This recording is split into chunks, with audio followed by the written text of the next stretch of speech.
Hey guys, welcome back. Today we're going to be replacing the fuel filter on my 93 Toyota Supra, aka Never Ending Project. So stick around and I'll show you how to do that.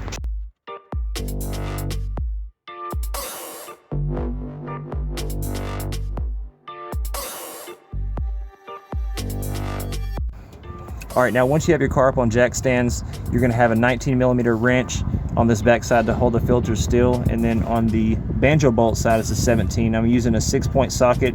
Both of these are very tough to get off, so definitely put some penetrating oil on there, let it sit for a second, and make it easier to break loose. So we're going to try to break this loose now. And I've got my 19 wedged up against the body of the car to hold it still.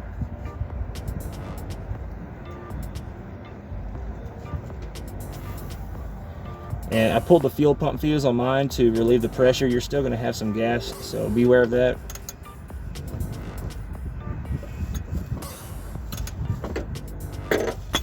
Okay, once it's loose, you can just go ahead and take it out.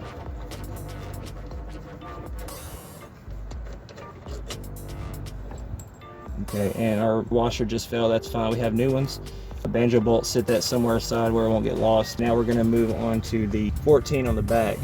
That is a flare nut. Be very careful with this. They're really easy to strip out and round.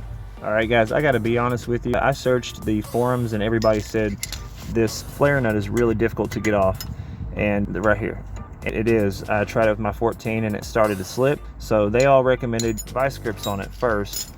And that's actually what I ended up having to do. Just a little precaution there. On these particular cars, that is an issue. So before it rounds off, just save yourself, put the vice grips on there nice and tight, and slowly torque it off, and then you can use your 14. So I broke mine loose, and now we're going to go ahead and finish that off with our regular wrench. Also, put down, a piece of cardboard or oil dry or something to keep the gas and everything off the ground. It's not good. Let's not pollute.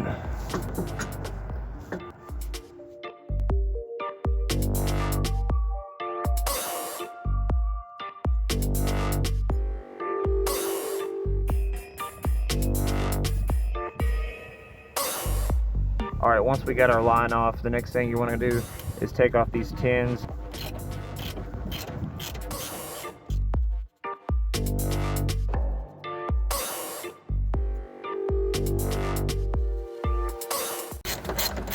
Okay, once we get that last tin off, the filter should just come right out, like so.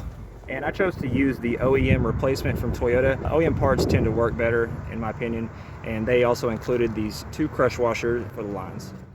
Okay, now going back on with the new filter, the very first thing you want to do is start this flare nut right here onto the filter, because that will be the first thing to give you problems going back on. So we're just going to start that one, get your filter in position about where it needs to be, and then the line's going to be in the end. Take your flare nut and start it very slowly and make sure everything is nice and even the way it looks. Here it looks pretty good, so we're going to start that. Just turn it in as many times as you can by hand. It may get a little tough. Okay, now once that one is started, you can go ahead and put your 10mm bolts, the mounting bolts, back in.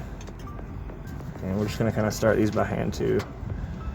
Okay, the next thing you're going to do is go ahead and get about 2 or 3 full rotations on this flare nut here. But notice we still haven't tightened these tins. That's to keep this loose. And the reason why, this hard line will give you problems whenever you try to thread this into the filter, because it's a hard rigid line, and if this is hard rigid, you could have issues. You might strip out these threads, you might round off this nut, and it becomes a major problem because you have to replace that, and you may have to cut and reflare the line. So just once you get those started, take your wrench. We're going to get about 2 or 3 full rotations on it.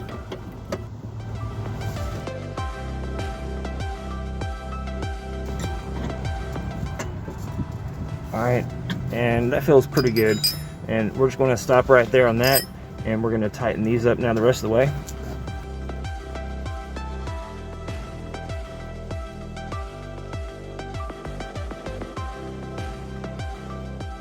Okay, you notice the line coming from the engine is a soft line, so it's okay that these are tight. These tins, we can still mount this Banjo fitting, no problem. and that's actually what we're going to do next. Okay, now it's time to reinstall the Banjo bolt. We got our new washers here, and the way this works is we have your Banjo bolt, one washer goes on first like that, and then your Banjo bolt is going to go through this fitting, and then your other washer goes on the other side like a sandwich. And make sure you don't forget those because it will leak. That's crucial. And there's a groove in the filter where this elbow is going to lay in between, and that's to hold this line still, so whenever you're going to tighten or loosen it, it does not spin. So just know that goes into the slot. I'm holding the washer on so it doesn't fall off, and I'm going to put that right up to the fitting and slowly start turning the bolt to get it started. I've got about a half a turn on it, so it's started. We're gonna move to our wrench and go ahead and tighten it up. Actually, we have a ratchet in a socket here.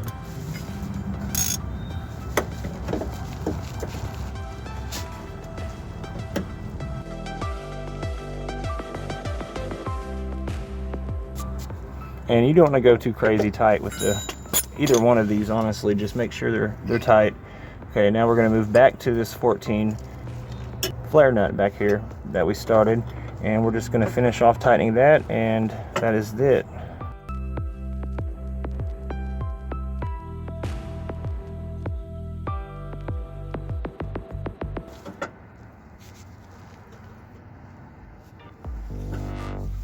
Alright guys, and that's it. So thank you for watching. If you found this helpful, please like and subscribe, and check back. We're going to have plenty more videos on how to do everything.